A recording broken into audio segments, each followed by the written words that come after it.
What's up everyone? In this video I'm going to be doing an unboxing. My friend and I both decided that we were going to build a new Vsr-10 and we ended up spending about $850 on EdGi Custom Works parts. Again, everything in this package is for a Vsr-10, so I won't waste any more time, I'll just start cutting it open. You should never cut towards yourself, but I don't really care.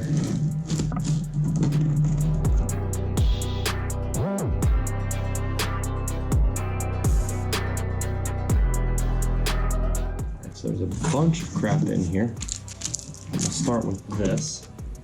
Try not to damage what's in it.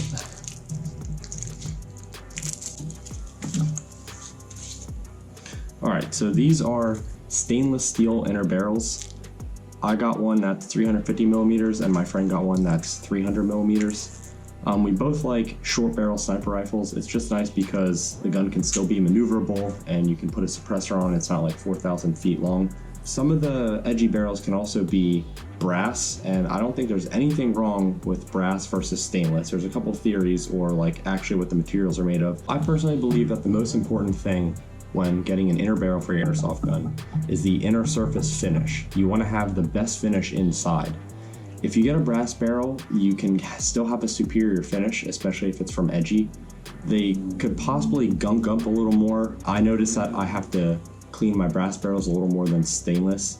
I honestly never clean my inner barrels. I have maybe 10 SRS gameplays and I have an EdGi stainless barrel and I've never cleaned it since I put that gun together, even swapping a barrel into a new chamber. Whenever I take it apart and I look down at it, it's still a mirror finish.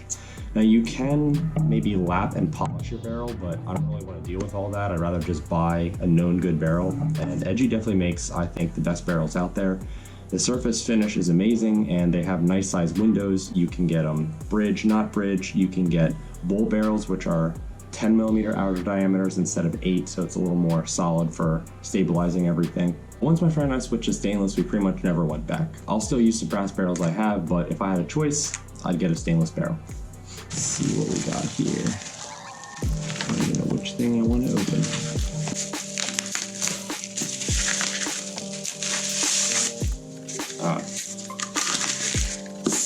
Alright, so this is my friend Jacob's barrel. It is an outer barrel, G-spec, and it has a diamond hatch pattern on it. He saw it and fell in love with it when he saw a picture of it, and I think it looks really cool. Even though the outer barrels are thin, EdGi was able to make the grooves noticeably deep without, messing up the barrel. I don't need that. Don't need that. Come on. Looks like Blue's going to join us.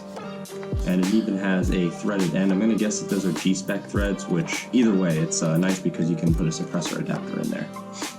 Go for this. So this is my cylinder.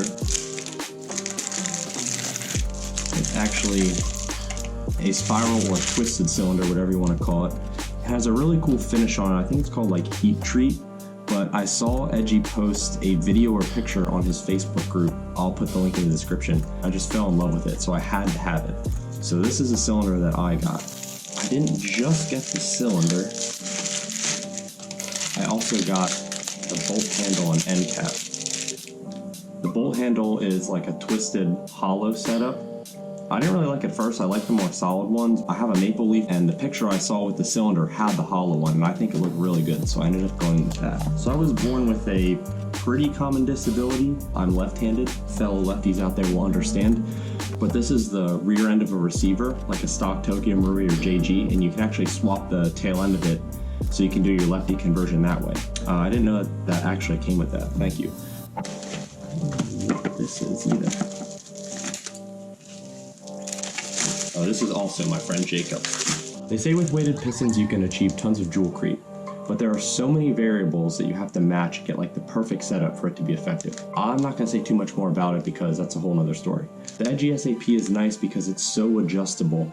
It can affect the output sound of your gun, feet per second. You can just make so many adjustments with it just by changing the weight and the air brake. Last but not least, we have Jacob's cylinder. So this is the first time I've seen one. It is a diamond hatch pattern cylinder for a Vsr-10. I don't know if EdGi made any other ones. Actually, I hope I'm pronouncing that right. I don't know if it's EdGi. I always said EdGi.